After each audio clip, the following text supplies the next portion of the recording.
I'm so excited to announce that it is officially here. Real Food for Fertility, my brand new book that I co-authored with Lily Nichols. If you're ready to embark on the incredible journey of motherhood, there's no time like the present to prepare your body for the most vital role it will ever play, the creation of new life. In Real Food for Fertility, we explore the power of nutrition to optimize your fertility and ensure a healthy start for your future child. But this book isn't just about nutrition. We delve into topics like the menstrual cycle, fertility awareness, birth control, stress management, toxins, artificial reproductive technology, and the most common reproductive health challenges affecting your fertility. Let Real Food for Fertility be your roadmap and trusted companion as you take the first step toward building your family. In a world where more couples are facing fertility challenges, your nutrition and lifestyle choices can make all the difference. Head over to realfoodforfertility.com for additional details. You can grab a copy of our book on Amazon. We currently have our paperback and ebook versions, and of course, we will be working on our audiobook version in the near future, and we'll keep you posted as to when that is available. So again, realfoodforfertility.com, and let's go ahead and jump into today's episode. This is the Fertility Friday podcast, episode number 510.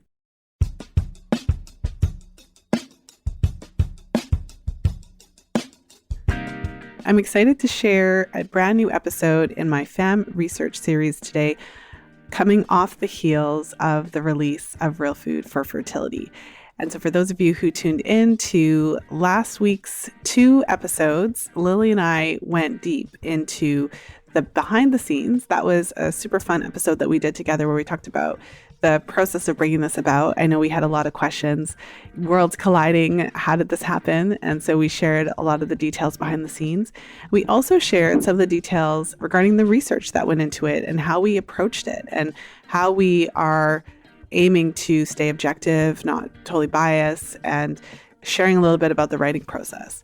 And ultimately, for those of you who might have figured this out, when I was starting the FAMM Research Series, these are not to say every single paper in the series was something that was covered in the book, but many of these papers are actually covered in the book because this was a way for me to share that research as I was going in and researching various sections of the book. So something to keep in mind as we continue moving forward.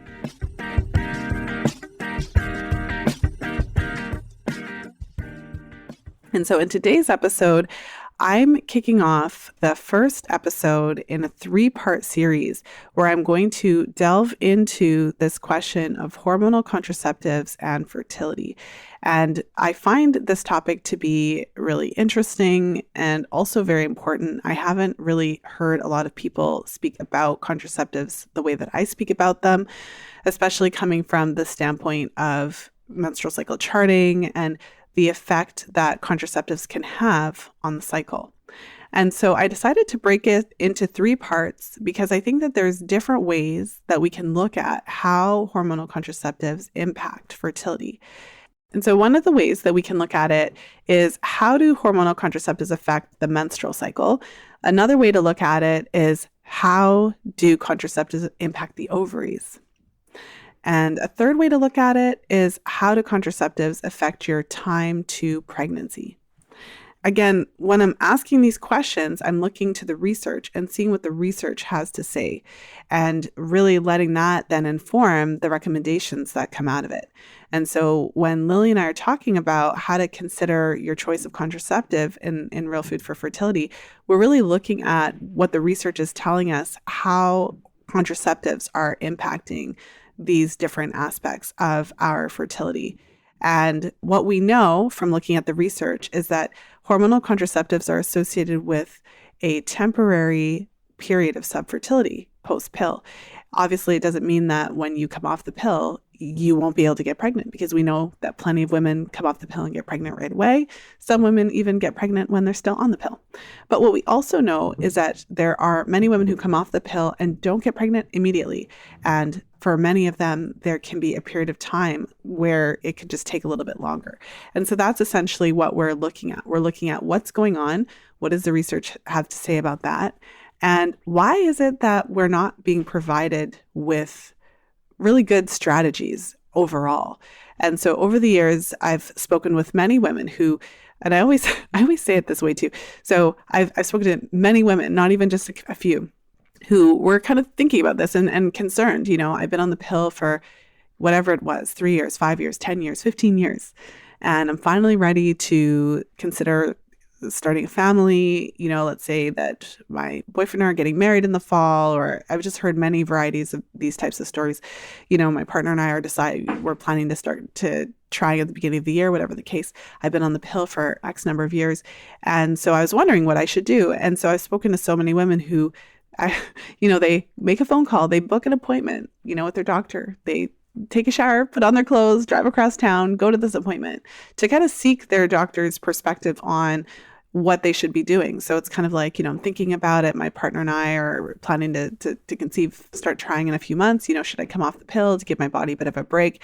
And what I have heard so many times is that these women are told, no, it's fine. When you come off the pill, your fertility will resume and it'll be totally fine. And I always say, like, your intuition was loud enough that you booked an appointment, and went to it. You actually went to, like, you got in your car, you took public transit, and you actually went to this appointment because you had this feeling that maybe there's something going on here. I don't even know what my normal cycles are like. It's been so long since I even saw what my normal periods are like. And only to have the doctor tell you, like, it's fine. It makes no difference. So what I would say in a situation like that, or if you've ever felt something like that, we should be listening to our intuition. What was it that made you think that? And so when we look at what the research has to say, there's a reason why your intuition is going off. And it's because of the way that contraceptives work. And a few things to know about contraceptives is when I talk about hormonal contraceptives, there's a lot of different contraceptives under that umbrella. The most common being the combined oral contraceptive pill. And when I say combined, it just means that there's a combination of synthetic estrogens and synthetic progestins. And they are not the same as your natural hormones. And so they don't have the same impact as your natural hormones. The primary function for hormonal contraceptives is to suppress ovulation. So they stop ovulation from happening. And that's necessary if you're looking to avoid pregnancy, because if you are not ovulating, you can't get pregnant. So it actually is a useful function when you're looking to prevent pregnancy. But that is, in order for it to do that, it suppresses the conversation that's taking place between the hypothalamus, pituitary gland, and ovaries. And you have to think to yourself, if you're taking hormonal medication, a synthetic hormonal medication that is doing this to the body, and you're on that medication for sometimes decades, could it possibly have an effect? And so that's a question that we should not be scared to ask. We should be able to ask that, because it's reasonable to think to yourself, well, it's been suppressing this for so long. What could be going wrong? And then the two other main modes of action would be to prevent the uterine lining from fully developing, so that the uterine lining is, as they say in the research, thin and flat, and basically unresponsive to a fertilized egg. And, a third response is to actually prevent and suppress the production of fertile quality cervical fluid, so that instead of the sperm being able to kind of freely swim around in your reproductive tract, they are blocked from entrance. And so those are the three main modes of action for hormonal contraceptives. And something like the hormonal IUD doesn't always fully suppress ovulation, but those other two functions that I mentioned, having the thin endometrial lining that is unreceptive to a fertilized egg, and having the cervix blocked with the thick mucus plug because you're not producing fertile quality cervical mucus, those become then more of the primary mode of action in those cases. And so that's a little bit of background on how the pill is working, and also why the pill is not giving you an actual period. So when you're having a natural menstrual cycle, you are ovulating, and then you're releasing your natural estrogen and progesterone. So you're producing significant estrogen as you approach ovulation. You're producing significant progesterone after ovulation. And those hormones then work to really build up the endometrial lining and prepare the endometrium for fertilization. And they give you a true menstrual period. If the egg is not fertilized in that second half, or if the egg is not fertilized at ovulation, then the egg disintegrates within 12 to 24 hours. And without that egg producing that HCG to kind of rescue that corpus luteum and keep everything going, then you end up having your period. So when you're on the pill, it's not a true period. It's a withdrawal bleed.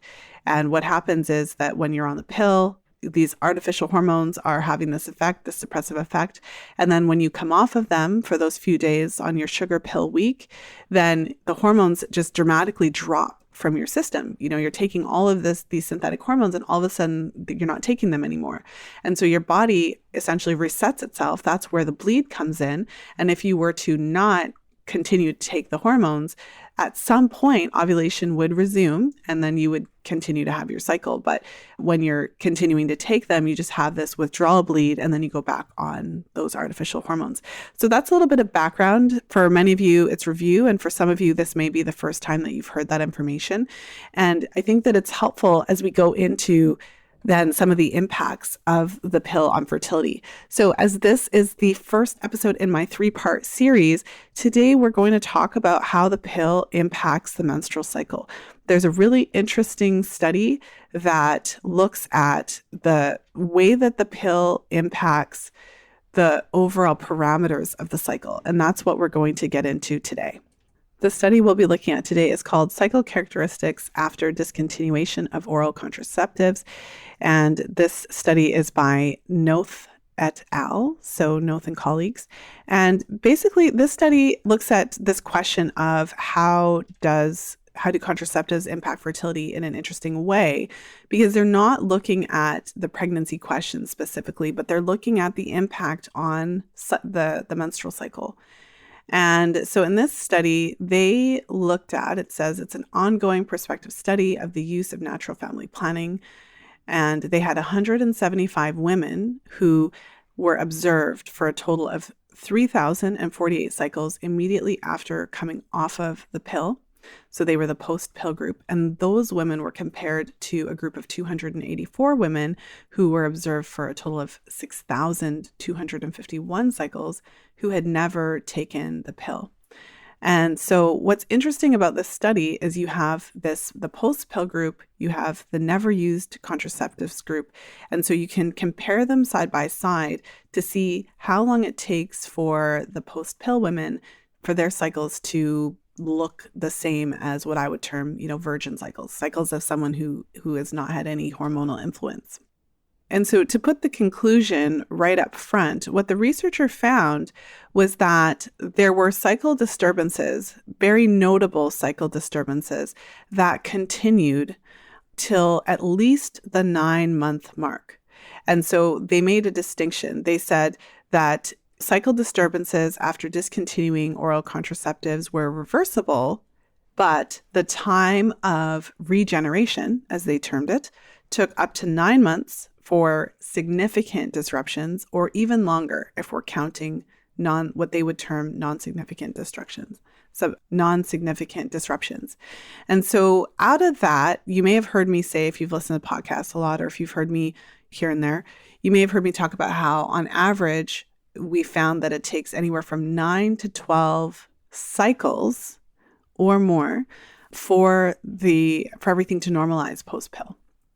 And what they're looking at in particular, so the things that they noted that were most significant, the changes or the disruptions, were the length of the overall cycle. So the essentially delayed ovulation. So when you're looking at women coming off the pill, there's several commonalities to the point that when I'm working with my FAMM practitioners, we are looking at that time, that post-pill transition phase, as a specific category for clients, because we know that there's certain trends and just certain characteristics that women in this phase share that we should be looking out for and that we should be particularly supporting.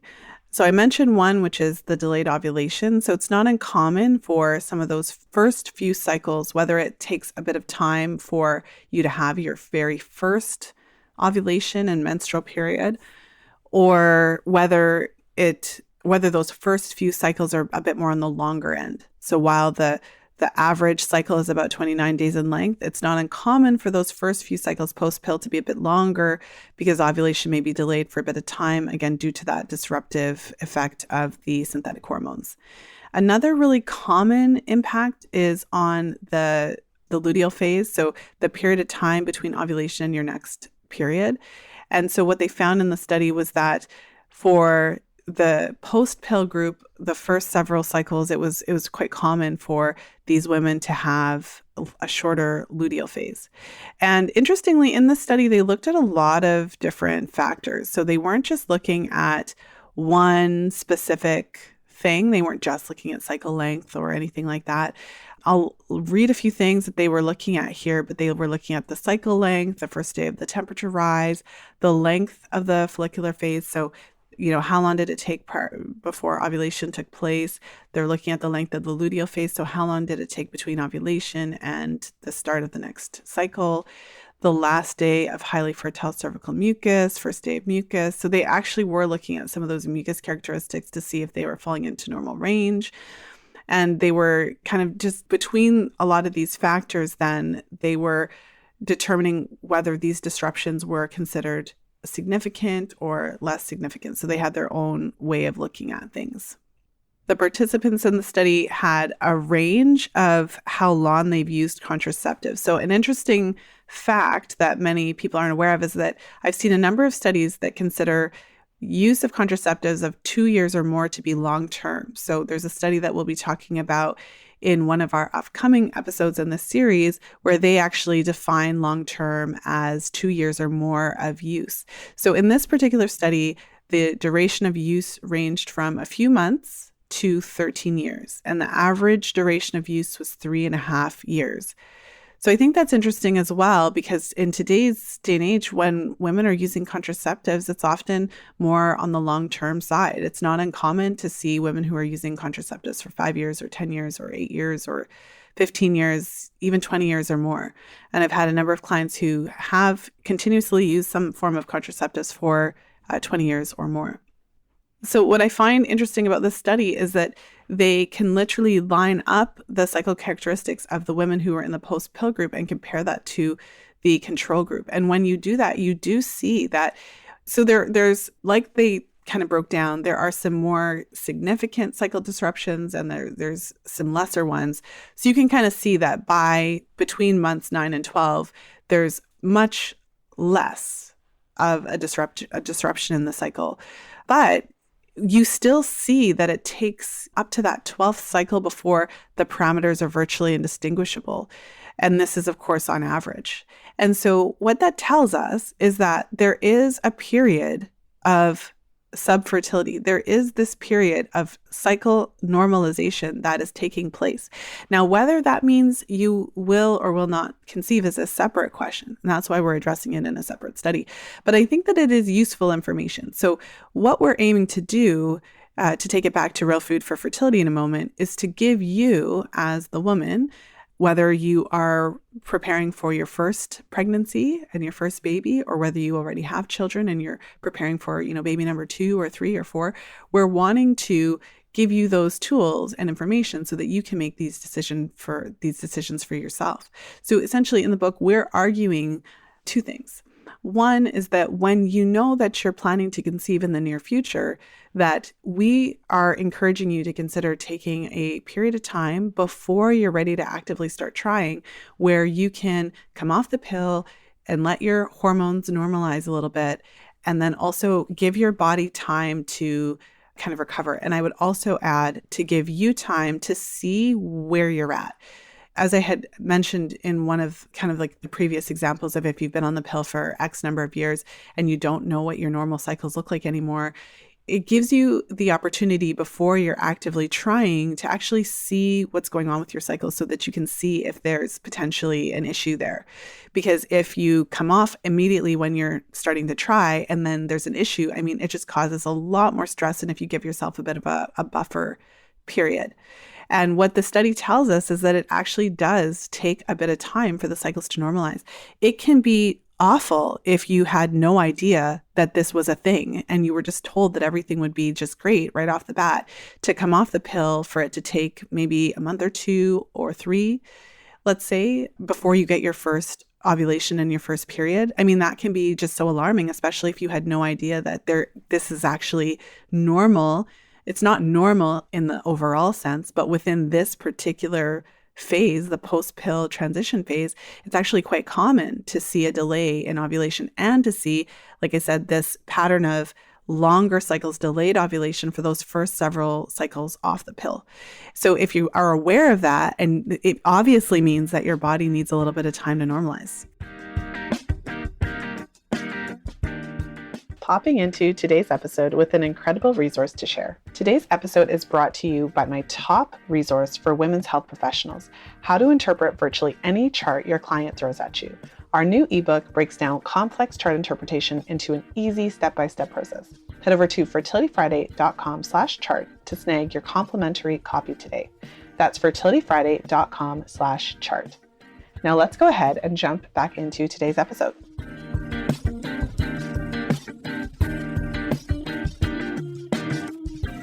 Clearly, you can't convince me of anything else because I've seen this pattern time after time. Of all the years I've been running group programs and working with clients individually, when I'm working with clients who come off the pill, it doesn't mean that everybody's cycle is super delayed and everyone's cycle is you know what I mean? It doesn't mean that. But what's consistent is that it can take longer for that cycle to return. And some women do start ovulating like 2 weeks after they came off the pill, but there's a range. And I would say within the kind of more typical range that I see, it could be anywhere from 2 weeks to 4 months. And then there are some women for whom it takes a lot longer. And in those cases, there would have been an underlying issue that is preventing their ovulation, because the pill by itself is not just going to prevent you from ovulating for a year. But then in a case like that, if it's 6 months to a year or more that a person's cycle isn't returning, it's likely that the pill was masking an underlying issue, whether it be something like PCOS or some sort of underlying inflammatory condition, or something like HA, where you have the over-exercise, under-nutrition kind of scenario. But either way, that's information that you would need to know in order to make your decision. And when you're able to give yourself a bit of a buffer period before coming off the pill, giving yourself some time between coming off the pill and actively starting to try, then that's arguably giving you a better chance. One of the other things that we suggest in the book is that we make a distinction between women whose cycles were relatively normal. So if your cycle was relatively normal, you went on the pill for birth control, for example, you didn't go on the pill because of cycle issues or irregular periods or painful periods or anything, you just went on the pill when you needed birth control and you can't really remember any issues with your cycle, then you are in a category that's more likely to have just a normal resumption of your cycling. And so in that situation, we would recommend for you to consider coming off the pill anywhere from 6 to 12 months ahead of time, just to give your body the chance to normalize and just to go through those phases. But we wouldn't be anticipating any extreme delay in the return of your ovulation or anything like that, provided that you're healthy and it's just the effects of the pill. Now, if you fell into a different category, if you had been put on contraceptives specifically because you had menstrual cycle issues, because you had irregular periods, because you had severe pain or other concerns, hormonal imbalances, severe PMS or PMDD or something like that, then we would recommend for you to consider, if possible, to come off even earlier. So in a case where you did have irregular cycles or there's some potential flags there, I would encourage you to consider coming off, if possible, 18 months to 2 years. And I feel like when I say that, it sounds so out there because it's not what you're hearing from most of your practitioners. But the way I look at it is the same reason why I have insurance for my car. I don't buy car insurance because I assume I'm going to have an accident, but I buy it because if something happens, then it's there and I can have that peace of mind. So if you knew already that you had some issues, then it's worthwhile just to consider. It doesn't have to be even that long, but my recommendation for someone who knew, it's like, oh, I never knew when my cycles were coming. I would have a cycle every 3-4 months. I would absolutely recommend that you consider coming off 18 months to 2 years ahead of time. During that time, coming off before you're ready to start trying. So you'd have to find an alternate birth control method, because one of the things to say is that just because we're acknowledging that there's this temporary period of subfertility, it doesn't mean you can't get pregnant. It means that we are wanting to make sure that we are giving you a buffer so that if there was any issues, you would have time to replenish nutrient stores, allow your hormones to normalize, and really give your baby the best chance. But that means that during that time, you'd have to be actively avoiding pregnancy and you need to have an alternative birth control method.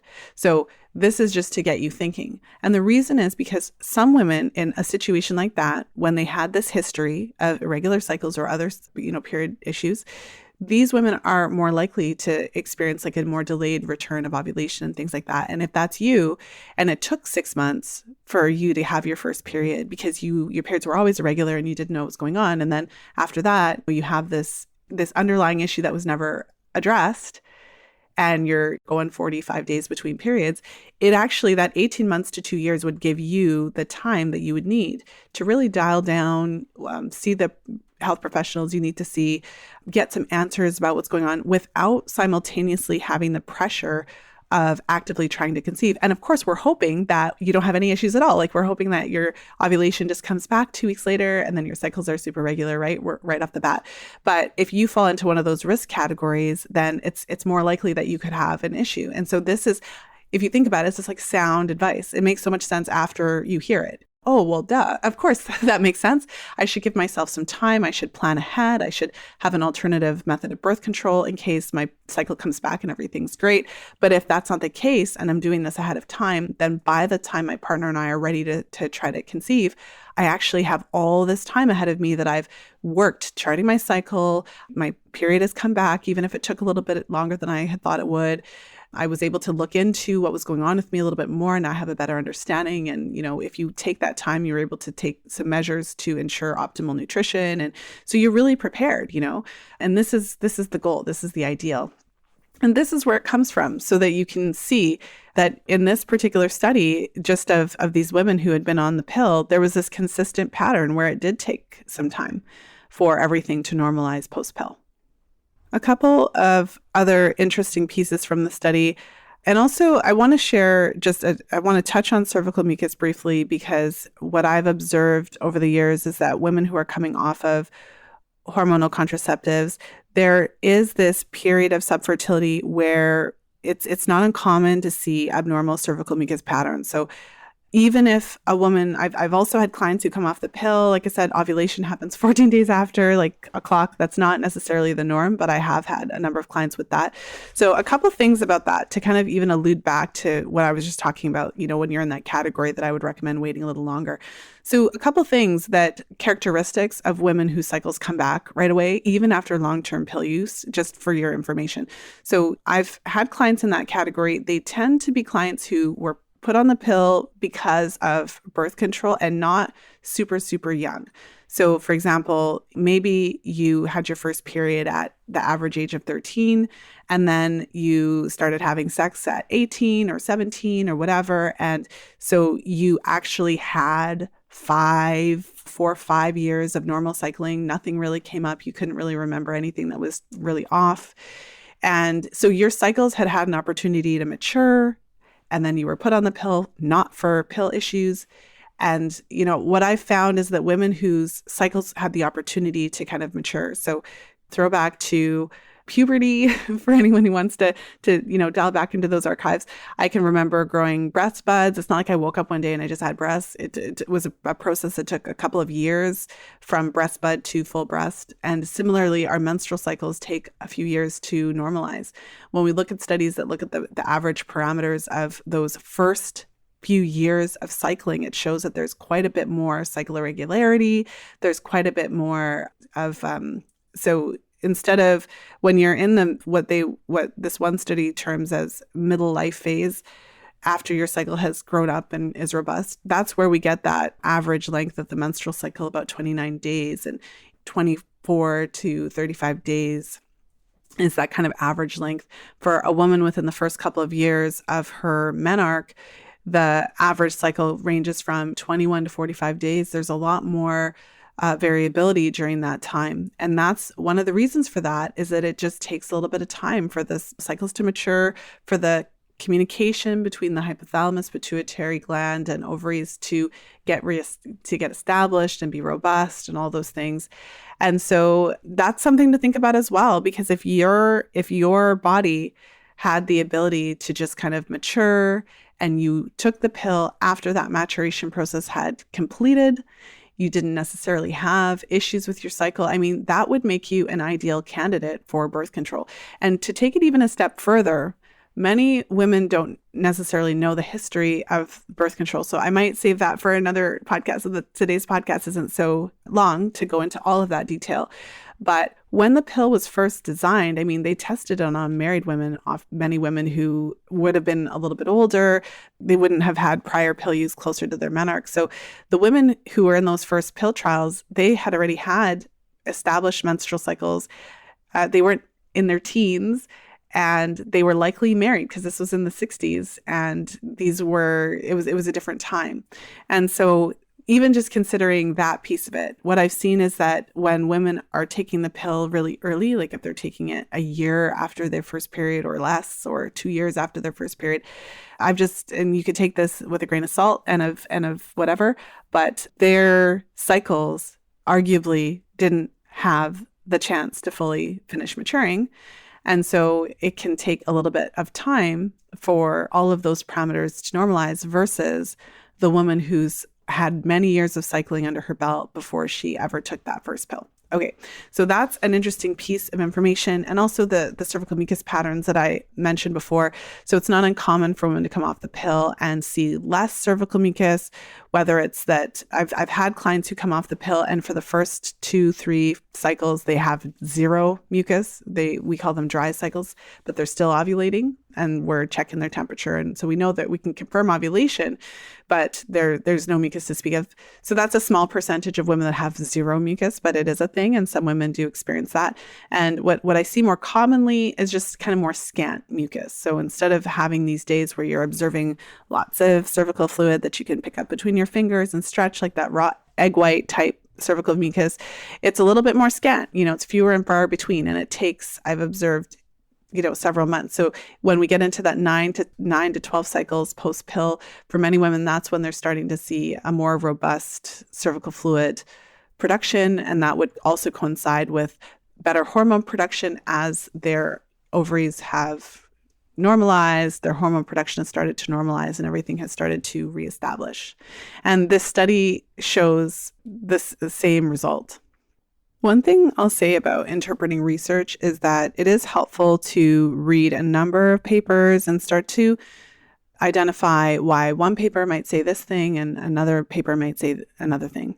And so often when you're looking at research papers that are specifically talking about hormonal contraceptives, whether it's talking about the cycle parameters and characteristics, or whether it's talking about the return of fertility, is many papers don't necessarily break down results by cycle or month by month. Many papers will look at the 1 year mark and that's it. They'll just say at the 1 year mark, X number of women had da da da da da. And so that means that it's a reversible method and da da da da da da. So when you read a lot of papers too, you start to see kind of like a consensus. I hesitate to use the word consensus, but you start to see that there's certain words that the researchers will use on a regular basis. And one of the terms that's frequently used when talking about hormonal contraceptives is that it's a reversible contraceptive method, which is true. It is a reversible contraceptive method. And so the researchers here acknowledge that as well. They say that cycle disturbances after discontinuation of oral contraceptives are reversible, but the time of regeneration of the hypothalamic pituitary ovarian axis takes up to 9 months. Interestingly that they say months because in their study, they were looking at cycles. So they numbered the cycles post-pill and they presented their information, cycle 1 post-pill, cycle 2 post-pill, cycle 3 post-pill. But here they say months. So they say regeneration of the HPO axis takes up to 9 months or even longer. And menstrual cycle disturbances, so that whether that being long cycles or long total cycles or short luteal phases or, issues with temperature and cervical mucus must be expected up to the 7th cycle. However, just under 60% of all first cycles after discontinuation were ovulatory. So they're summing it up by saying that this method is reversible, but we are seeing some cycle disruptions, most significantly up to 7 months, they're saying. But if you look at the data, the cycles really take anywhere from 9 to 12 before they normalize. And I always stress that it was 9 to 12 cycles. That's how long it took. It wasn't 9 to 12 months.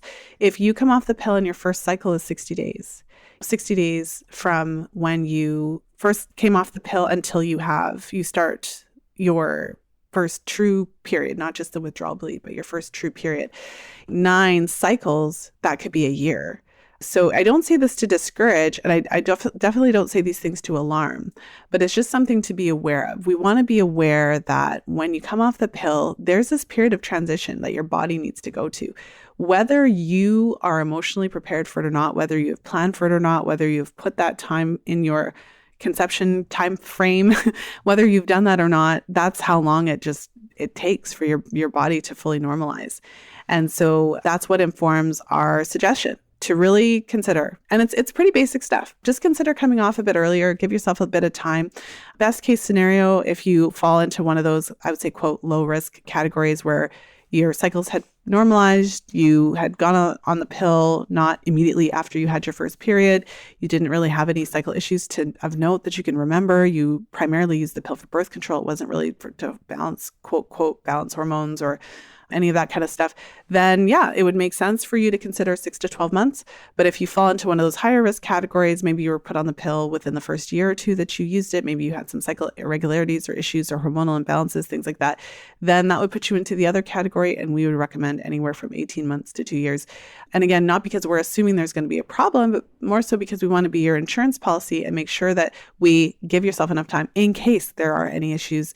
Since if you fall into one of those higher risk categories, it would be more statistically likely that you could have more of a delay in the return of your first ovulation or the return of normal cycling. So with that said, I think I'm going to wrap there. I hope that you enjoyed today's episode. I hope that was enlightening for you. And if you're wanting to take a peek at the research, feel free to head over to the show notes page, which you'll find at fertilityfriday.com/510. And we will link out to the paper that we were going through. And as I mentioned, this is going to be a 3-part series. So this is part 1 in a 3-part series. We're going to be getting into the effect of the pill on the ovaries in our next episode next week. So stay tuned for that. And then in our 3rd episode, we are going to be talking about the specific impact of the pill on time to pregnancy. So lots more to discuss in our FAMM Research Series. And also just want to make a quick shout out. If you are listening to this episode in real time, it is officially the last call for our February FAMM 2024 class. And so if you are wanting to join us, we actually start on Tuesday, the 27th of February. Head over to fertilityfriday.com/FAMM live. That's fertilityfriday.com/FAMMLIVE for details if you're wanting to jump in at the last minute and join us, because we still have a couple spots available. So with that said, I hope you have a wonderful weekend whenever you're tuning into the show. And of course, as always, until next time, be well and happy charting. And that's a wrap. If you're loving the FAMM Practitioner Series, then I know you'll love our Fertility Awareness Mastery Mentorship Program. It's a 9-month immersive experience that will completely transform the way you work with clients, allowing you to not only teach fertility awareness to your clients, but to use the menstrual cycle as a vital sign and diagnostic tool in your women's health practice. We start on the 27th of February. Head over to fertilityfriday.com/FAMM live to apply now. There's no program like this offered anywhere. Transform your practice in 9 months. Again, that's fertilityfriday.com/FAMMLIVE.